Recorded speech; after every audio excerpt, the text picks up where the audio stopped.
Hello everyone, good morning সবাইকে।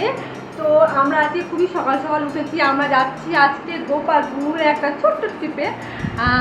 তো প্রত্যেকটা জিনিস তোমাদের সঙ্গে শেয়ার করবো, কোথায় যাচ্ছি, কী করছি না করছি সবটাই তোমাদের সঙ্গে শেয়ার করবো। অ্যাকচুয়ালি আমাদের ট্রেন আছে রাত 9টার সময়। তো এখন যাচ্ছি বীরভূম রামপুরহাট, আমার বাপের বাড়ি। সেখান থেকেই ট্রেন ধরবো রাত 9টার সময়। তো চলো যাওয়া যায়।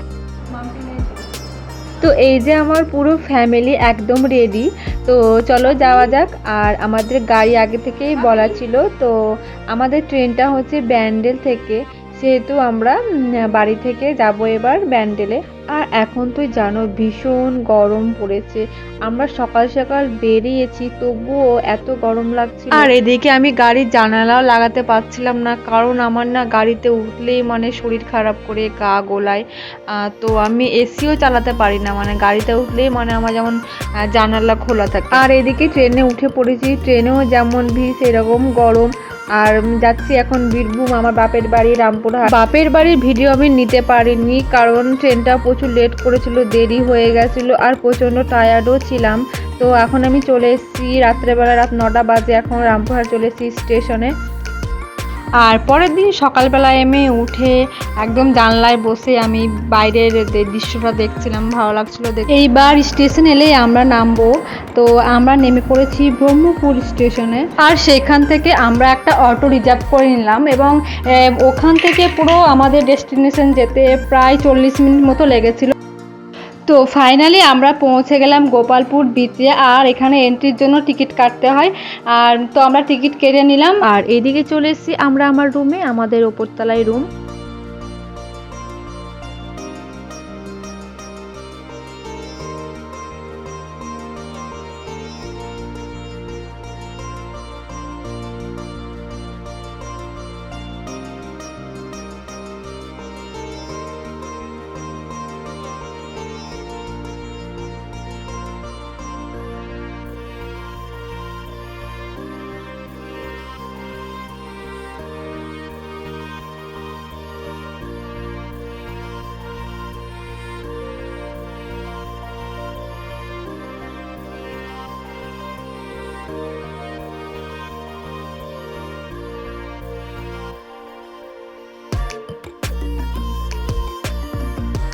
আর আমরা রুম ভাড়া নিয়েছিলাম ভালো একটা জায়গায়, মানে দেখো সামনেই আমরা বিচটা পুরো দেখতে পাচ্ছি। এখানে বসে বসে আমরা দেখতে পাবো যখন তখন।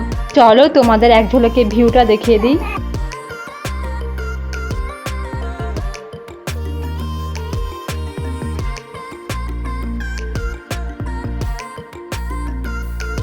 আর তারপরে আমরা রেডি হয়ে গেছিলাম জলে নামার জন্য।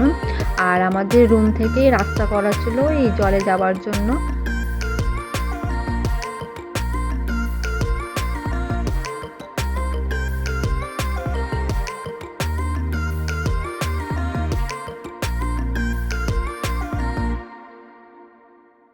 আর আমাদের খুব খিদে পেয়ে গেছিলো, তাই ভাবলাম চলো আগে খেয়ে নিই তারপরে জলে নামবো।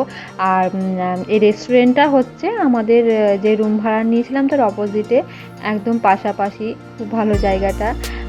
তো সেই রেস্টুরেন্টে আমরা গেলাম লাঞ্চ করতে।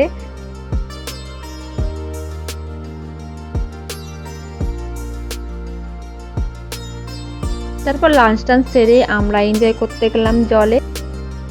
আর আমার ছেলে তো ফার্স্ট এক্সপিরিয়েন্স, সমুদ্র ফার্স্ট দেখছে সে, এবং সে খুব ভয় পাচ্ছিল জলে নামতে, বারবার কান্না করছিল আর নামছিল না জলে একদম। কিন্তু সেকেন্ড বারের ভিডিও তোমাদেরকে দেখাবো যে ও কতটা মানে ভয় কেটে গেছে আর কতটা তারপর আনন্দ করেছে, একদম ভয় পায়নি।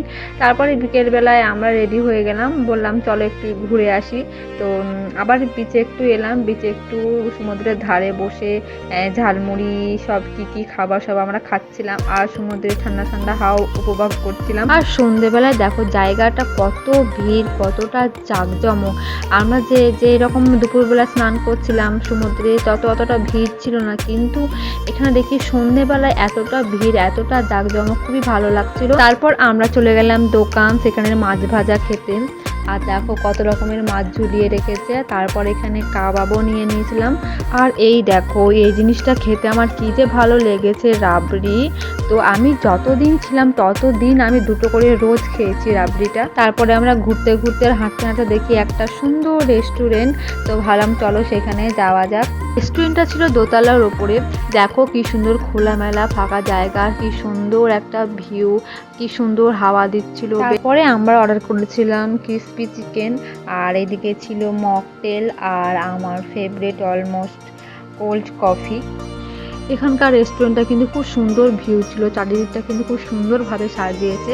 আর এই ঘরগুলো দেখো আমি ঘুরে ঘুরে সুন্দর করে ঢং করতে করতে পোজ মেরে মেরে আমি ভিডিও করছিলাম। তো চলো আজকের মতো এতটাই। আমার চ্যানেলে যারা নতুন আছো তারা আমার চ্যানেলটাকে সাবস্ক্রাইব করে দিও, এবং আজকের ভিডিওটা তোমাদের কেমন লেগেছে অবশ্যই কমেন্ট করে জানাবে। আর হ্যাঁ, ভিডিওটা হচ্ছে আমার পার্ট 1, পার্ট 2ও পোস্ট করব। তো অনেক ভিডিও আছে, যেহেতু একসঙ্গে অত কিছু দেওয়া যায় না, অনেক লং হয়ে যায়। দেন টাটা, দেখা হচ্ছে নেক্সট ভিডিওতে।